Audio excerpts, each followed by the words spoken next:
आजच्या सुनावणीमध्ये पहिला बी फॉर्म माझा होता, परंतु तुम्हाला माहिती आहे मागची पुनरावृत्ती पुन्हा झालेली आहे. परंतु जी पुनरावृत्ती झाली आहे, आदरणीय देवेंद्रजी असतील, गिरीश भाऊ असतील, हे निश्चित दखल घेतील. जे काही झालं ते चुकीचंच झालं. चोरून बी फॉर्म भरायचे, परंतु मला कोणावर आत्ता टिप्पणी करायची नाही. योग्य वेळी योग्य निर्णय घेईल, पक्षश्रेष्ठी सांगतील त्या हिशोबाने मी पुढे चालेल. परंतु एकच एवढं मी आवाहन करतो का मी कुठल्याही बलाट्या राजकारणीचा पोरगा नाही, का कोणाचा नातू नाही, का पंतू नाही, काही नाही. मी एक सर्वसाधारण कुटुंबातला पोरगा होतो. पक्षाचं काम अतिशय जोमाने मी करत होतो.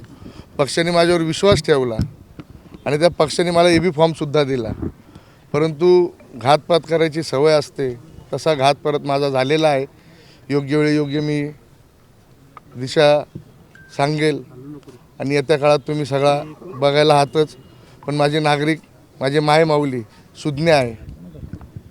विधानसभेची पुनरावृत्ती केल्याशिवाय मी थांबणार नाही, एवढं तुम्हाला सांगतो. काय सांगितलं नक्की, म्हणजे काय पहिले अर्ज आला की काय नक्की झालं, काय कोणाचा अर्ज होता, काय सांगितलं? एबी फॉर्म माझा पहिला होता आणि जो नामनिर्देश फॉर्म होता तो त्यांचा पहिला होता. त्याच्यामुळे मी आज माझी फॉर्म हा बाद केलेला आहे आणि पुढचा निर्णय घेतो लवकर. अर्ज माघारी घेणार आहे? अर्ज माघारी तर नाही होणार.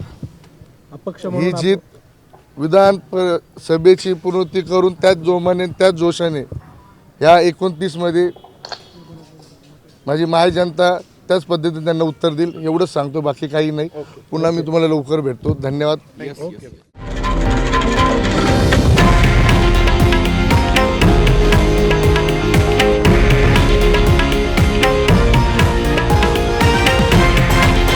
हे आहे देशातील नंबर 1 न्यूज नेटवर्क आणि आपण पाहत आहात TV9 मराठी, एकमेव.